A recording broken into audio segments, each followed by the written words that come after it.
Let's quickly kick things off with how prepared is Hong Kong for mass vaccination?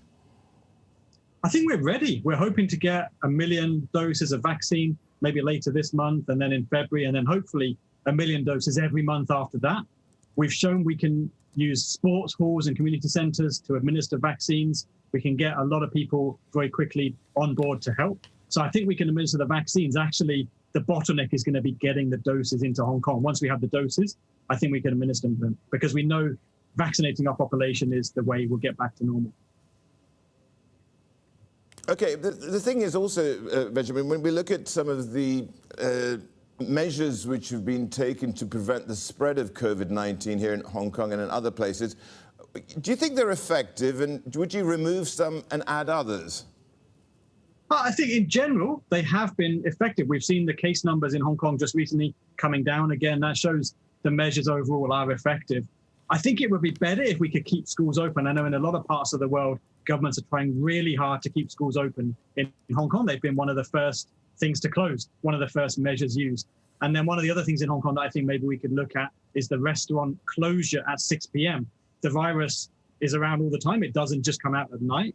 And actually, I wonder if we extended dining hours rather than shortening them, it would help, because we know a lot of people in Hong Kong like to eat in restaurants. We have very small flats. Dining out is important. And if we can make it safe, but still make it possible in the evenings, I think that would help. So that's one of the other measures I would look at here.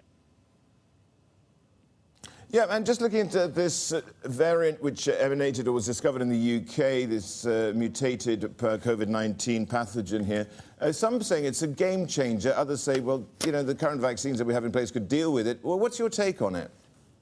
Yeah, so right, the vaccines can deal with it, but we're still a long way from vaccinating the majority of our populations. That particular variant was first detected in September, and it's grown and grown and grown. It's now the predominant strain in the UK. And I think it will be found in a lot of other parts of the world. You just said it's found in the US. I think it'll be found in a lot of countries. And it does seem to be more transmissible. There's something special about it.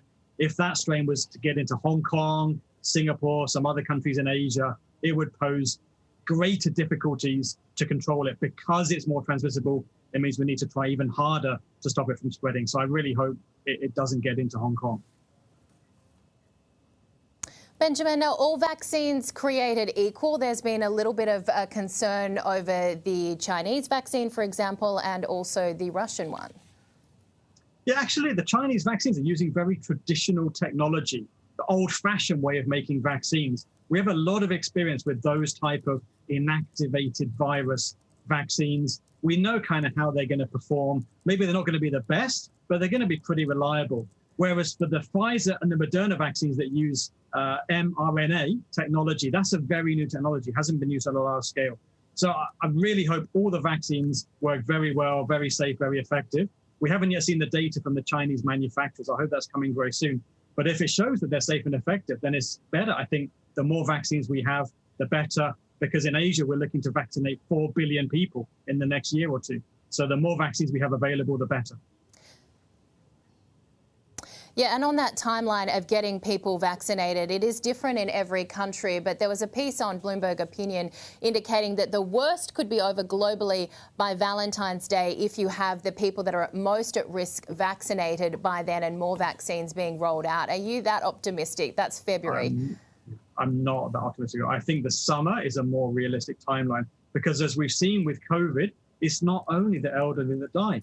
We've seen deaths in middle-aged adults. Remember at the very beginning, the doctor in Wuhan who died, middle-aged adult, otherwise healthy. So it's not only the elderly that are vulnerable to very severe COVID. Of course, they're the most vulnerable, and that's the highest priority for vaccination. But in my opinion, it's going to be more like the summer that things can get back to normal in the countries that can get vaccine going earliest.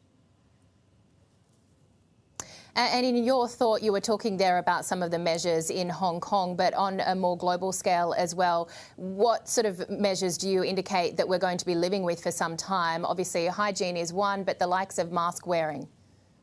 Yeah, I think mask wearing will go on for quite a while, at least through the summer, maybe even to the end of the year. And we'll see a lot more mask use in future years. People are more accustomed to it now. I think some of the other measures are going to go away. Things like the travel restrictions, the bans on visitors in many countries in Asia, I think those are going to be gone by the summer. especially once a particular country can vaccinate its own population, I think it's going to be willing to open back up again and take the risk that COVID comes in, because once a population is vaccinated, COVID can't do so much damage anymore. All right, let's talk as well about some of the other thoughts in terms of what we're seeing with the vaccine rollout itself, and I guess the cost too, and I guess how this is going to be handled, particularly when we look at the cold storage solution and how this is going to be rolled out to a number of the developing countries too. There's a lot of questions as whether or not the likes of India is going to have the same capability to store these vaccines as the likes of Singapore and Hong Kong. So every country in the world has dry ice manufacturing capacity. It's used in the food industry. So dry ice is -70, -80 degrees centigrade. That's what you need to keep these vaccines cool.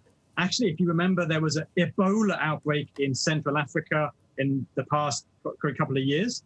They used a vaccine to control that outbreak, which required storage at -70 degrees. So if they can do it in Central Africa, in the jungle, then I think we can do it in anywhere in Asia, including India, including mainland China, including other countries with less resources, then of course Hong Kong and Singapore. I think in Hong Kong, the plan would be to use those vaccines maybe delivered in sports halls or community centers where the vaccines can be managed centrally in those locations, and then people come in to get vaccinated, and there's a lot of space and availability, so that really the logistics are much easier than, for example, doing it in doctors' clinics. Benjamin, if you had a choice of a vaccine to take, which one would it be? Right now, actually, although the Oxford vaccine has come out with the lowest numbers, that's a technology which I think is going to be maybe more advantageous in the long term. So it's a relatively newer technology, but not as new as the mRNA vaccines. I'm a little bit concerned about how well the mRNA vaccines will work in the long term. And then for the Chinese vaccines, we haven't seen any data yet. But actually, I mean, whichever vaccine I could get in the next 6 months, I think I'd be willing to take it.